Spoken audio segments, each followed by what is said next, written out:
Bonjour à toutes et à tous. J'essaye d'arrêter, baisser la musique. Évidemment, ça ne marche pas.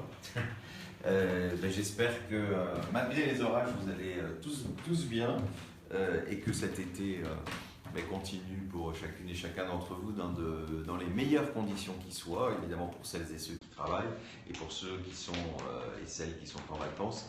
Profitez bien de ces moments, c'est toujours important d'avoir des moments de détente, d'avoir des moments avec les gens qu'on aime. Alors voilà, on est maintenant dans le format été, donc ces périscopes seront jusqu'à fin juillet très, très courts, mais l'actualité de la DMD est loin de s'être arrêtée. Je vous dirai quelques mots sur mes réunions de la semaine dernière, sur celles à venir, et il y en a quelques-unes cette semaine, et bien sûr sur la DMD Tour. Et enfin, les directives anticipées. Il n'y aura pas de livre du jour, voilà, parce que je n'en ai pas lu ces jours-ci, mais j'espère que la semaine prochaine, il y en aura un autre. Alors, réunion passée, j'étais heureux la semaine dernière de vous voir nombreux à Beauvais, dans les Hauts-de-France.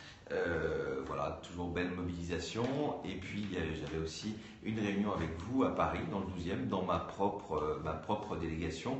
On nous disait qu'il ne fallait pas faire de réunion au mois de juillet. Bon, on voit que tout le monde n'est pas parti en vacances, que beaucoup d'entre vous sont encore là. Et voilà, une raison de plus de continuer. Alors justement, moi j'ai 3 rendez-vous avec vous cette semaine. Le premier, c'est aujourd'hui, 17h30 à Amiens, au Mercure d'Amiens. Donc je vous espère très nombreux. Vous voyez, en ce moment, je suis très Hauts-de-France, mais c'est vrai que c'est ma région d'origine.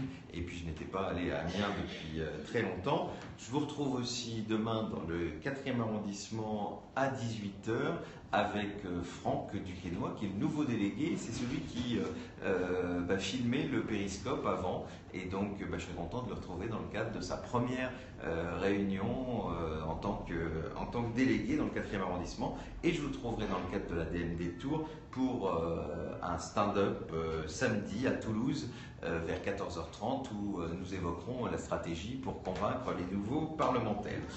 Voilà donc en ce qui me concerne, la DMD Tour, aujourd'hui ils sont à Cognac, demain à Capbreton, à Tarbes mercredi. Ils se reposeront quand même 2 jours et vous les retrouvez samedi à Toulouse. Je vous remontre un peu pour que vous puissiez voir les destinations qui vous intéressent. N'hésitez pas à aller les voir. Évidemment, le but de cette ADMD Tour, c'est parler aussi directives anticipées, fin de vie. C'est évidemment de rencontrer des gens qui ne connaissent pas forcément ce sujet, mais vous savez que c'est toujours un plaisir pour les jeunes ADMD de rencontrer des adhérents de notre association. Donc, n'hésitez pas à aller les encourager, c'est important pour eux. Je vous rappelle qu'ils font ça tous bénévolement, que Christophe notamment est parti 1 mois. Ils ont besoin d'être encouragés, même si évidemment ça se fait dans une bonne ambiance. Croyez que c'est quand même compliqué à organiser un mois comme celui-là, et puis c'est aussi très très fatigant quand vous faites comme Christophe tout ce mois-là, et puis tous ces jeunes qui viennent passer 3, 4, 5 jours dans la DMD Tour, sur leurs vacances, sur leur temps libre. C'est quand même en tout cas une énorme chance pour notre association. On voit d'ailleurs les retours dans les médias qui sont très bons, puisque les médias locaux sont toujours surpris de voir des jeunes de 20 ans, de 25 ans venir parler de la question de la fin de vie. Et donc la PQR, les radios locales, les télés locales sont aussi présentes et relaient ce message. Je pense que c'est intéressant d'avoir un message qui est relayé d'une façon différente. Vous savez, quand on a 40, 50 ans, on ne parle pas de la même manière que quand on en a 20 ou 30, comme on ne parle pas de la même manière à 70 ans ou 80 ans. Et donc, des jeunes qui parlent de la fin de vie, c'est un message important, c'est un message extrêmement positif pour notre association. Donc la DMD Tour, ça continue jusque la dernière, je rappelle, la dernière date, ce sera le 29 juillet à Metz, un vrai Tour de France comme vous avez pu le voir, et ils vous attendent nombreux. Un mot justement sur les directives anticipées, parce qu'on vient de ce matin, j'étais au siège comme tous les lundis, et on a régulièrement des messages de beaucoup d'entre vous sur les directives anticipées, sur notre fichier de directives anticipées. Il est vrai que dans le cadre de la nouvelle loi, le ministère s'était engagé à ce qu'il y ait un fichier national des directives anticipées. Pour l'instant, on ne sait pas où il en est. Marisol Touraine est partie, le dossier il est resté en suspens.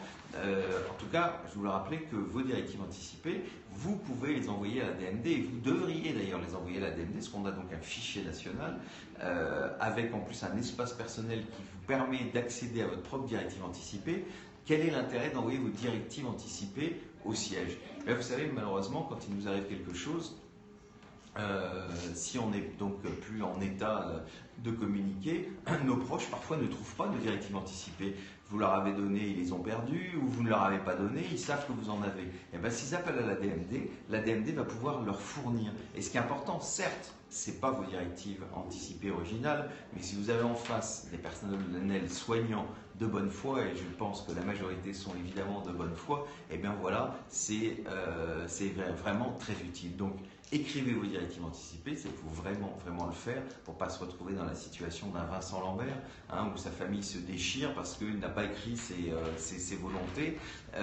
Si vous les avez écrites, au moins c'est clair. Choisissez des personnes de confiance qui pourront parler à votre nom, qui pourront négocier avec les soignants. C'est vrai que ce n'est pas toujours facile, on est toujours, même si je pense que beaucoup de soignants sont dans de bonnes intentions vis-à-vis de nous, c'est pas simple quand on est malade d'être face à un médecin qui nous assène un certain nombre de vérités, de connaissances qu'il a et que nous n'avons pas, et que d'être dans un rapport d'égalité, c'est compliqué. C'est d'ailleurs pour ça qu'on se bat, nous, pour que la parole de la personne malade, et donc en l'occurrence de la personne en fin de vie, soit particulièrement entendue. Donc écrivez vos directives anticipées, envoyez-les au siège, et puis si vous avez quelques questions que ce soit, je vous rappelle que la plupart d'entre vous, vous avez un délégué, il y a 120 délégués aujourd'hui dans nos délégations, dans vos départements, et puis vous avez tous les jours un service qui s'appelle la DMD Écoute, où vous avez des bénévoles formés qui peuvent vous expliquer et qui peuvent vous répondre à toutes les interrogations que vous avez sur les directives anticipées. Voilà, j'en termine là. Je vous souhaite à toutes et à tous une belle semaine, une belle fête nationale. C'est le 14 juillet. Peut-être que certains d'entre vous allaient faire un pont. Profitez-en bien. Une pensée pour celles et pour ceux qui ne peuvent pas partir, pour à la fois, soit parfois des raisons financières, ou soit parce qu'ils sont très malades. Donc on pense évidemment à eux. Et puis voilà, globalement, bonne fête nationale. Et puis on se retrouve juste après la fête nationale, lundi prochain. Et puis oui, c'est vrai, peut-être tout à l'heure à Amiens, si vous êtes dans cette région, n'hésitez pas à venir me voir. Demain dans le 4e arrondissement et samedi à Toulouse. Bonne semaine.